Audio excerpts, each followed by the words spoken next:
Hello, I hope you're doing okay. Now, in this video, we are going to learn how to do hybridization of atomic orbitals. Now, before we go into the details, I would want you to be able to recall the three rules in filling the atomic orbitals with electrons.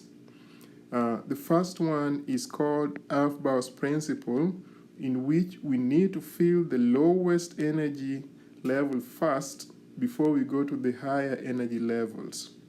The second one is the Hans rule, which states that no pairing can occur until each of the degenerate orbitals, for example 2py, 2px, and 2pz, are filled with one electron each. Then after that we can do pairing. And according to Pauli's exclusion principle, if we have to do pairing, we can only have a maximum of 2 electrons within the atomic orbital, and those 2 electrons must be of opposite spin. So it could be spin up or spin down.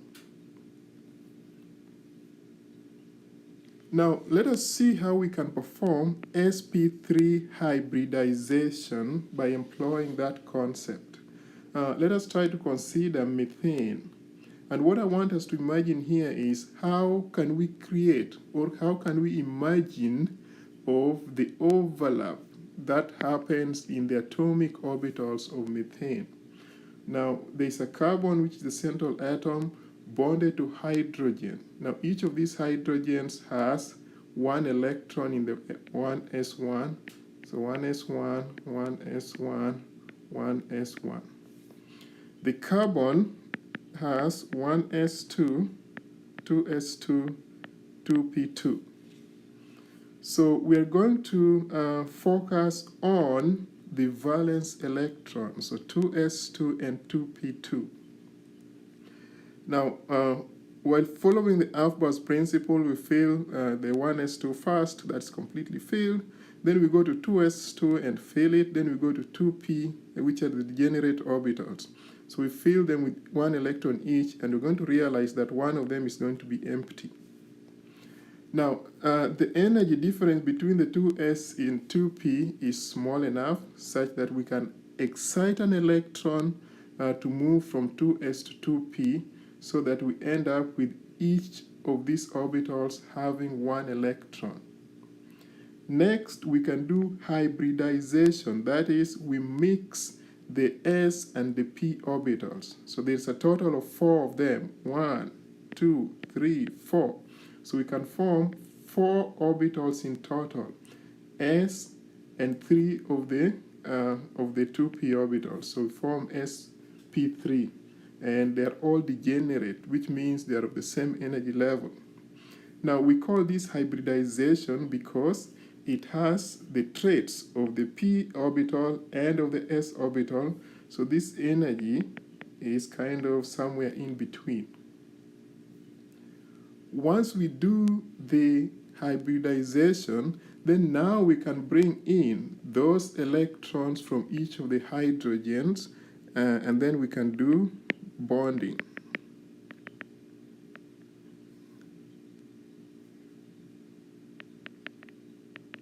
So we can do bonding. And when we do that, the carbon is going to bond to each of the hydrogen atoms based on the valence shell electron pair geometry, which is going to dictate the orientation. So because electrons are all negatively charged, they're going to repel each other to stay at equidistant positions. So we end up with roughly 109.5 degrees, which gives a tetrahedral molecule, which is sp3 hybridized.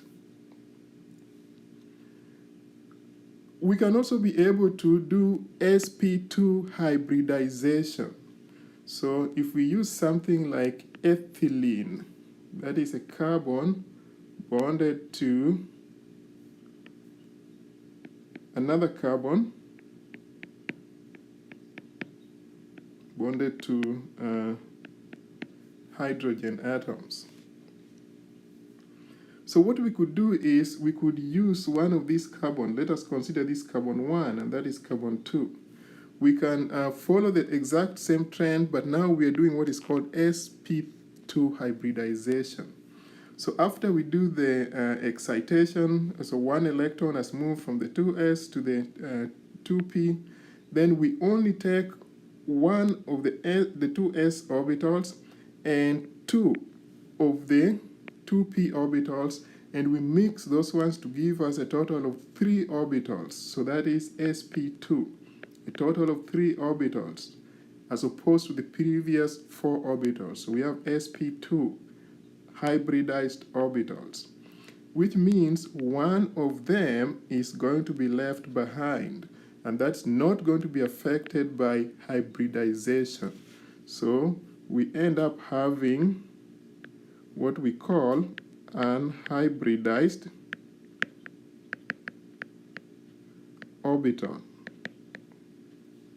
An hybridized orbital usually forms a pi bond.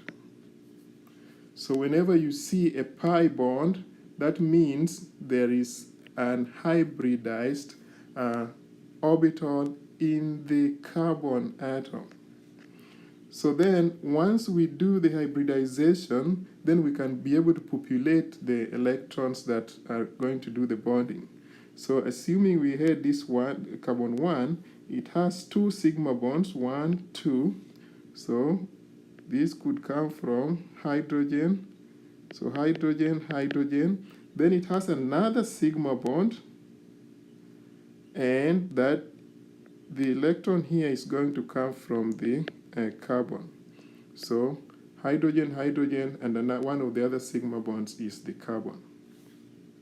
Then this is going to form the pi bond. So this pi bond here is going to be formed by one electron from the carbon, which was not in the p orbital, which was not hybridized, plus the one from carbon 2, which was not hybridized. So we end up with a pi bond where this comes from carbon 2. Now, when you look at the structure, it's going to, in the 3D form, it's going to look like this. So we have a carbon-carbon forming a sigma bond. That's a sigma bond, sigma bond, sigma bond, sigma bond. And then we have a pi bond where the electrons are found in a region at the top and at the bottom. So they're kind of perpendicular to the axis of this carbon-carbon bond.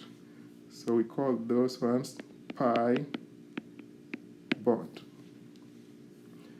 The angle here is roughly 120 degrees. So this is roughly 120, it's roughly 120.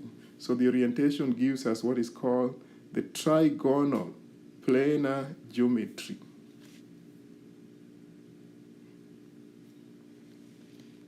Now, using the same concept, we can perform sp hybridization to account for triple bonds. So we take one of the 2s orbitals, and then take one of the 2p orbitals, and then when we do that, we end up with only 2 hybridized orbitals, that is sp. So that means there are 2 of the p orbitals that are not hybridized, and we said each of them is going to bond to another carbon and another carbon, so we're going to have 2 pi bonds. So that results into the 2 pi bonds.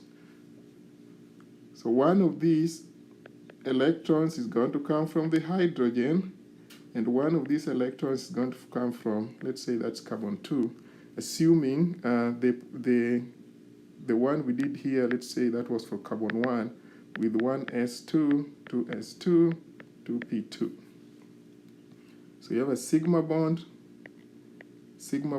and another sigma bond between one carbon and the other. And then we have these 2 pi bonds. Now, let us see how that can be demonstrated using the 3D visualization. So when that happens, you can see here, that is the carbon and the carbon. So it's going to be linear. It's going to have a linear geometry where each of these carbons is going to be linearly bonded to the hydrogen atoms. And then the pi bonds overlap at the top and the bottom. So one of the pi bonds is here, and it overlaps with this one. So this kind of overlap at the top, and then the green ones overlapping at the bottom forms one pi bond. And then the other one, you can assume that one goes into the screen and the other one comes out of the screen. Similar here, one goes into the screen, another one comes out of the screen. So that forms another overlap of the orbitals to give us the second pi bond. So in acetylene, this, the geometry is going to be linear. What are the kind of questions that we're likely to expect in employing some such concepts? Well, let us try this one. What is the hybridization state for each carbon atom and each nitrogen atom in the molecule? Now, based on what we just said, let us just start from probably this carbon here. Now this carbon has a sigma bond, and one pi bond. So because there's one pi bond, it must have been sp2 hybridized. So one of the p orbitals was unhybridized, and that led to the formation of one pi bond.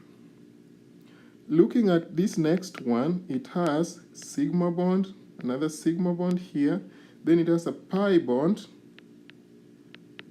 and a pi bond. So it has two pi bonds. So that means it must have had two of the p orbitals unhybridized. So that this carbon here is sp hybridized. That is why it has two pi bonds.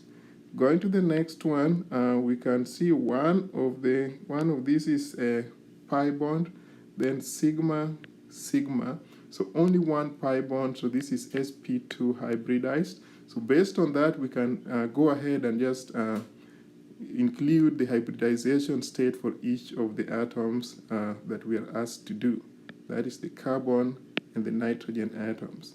So this is going to be sp, this is sp, sigma. So this is sp3.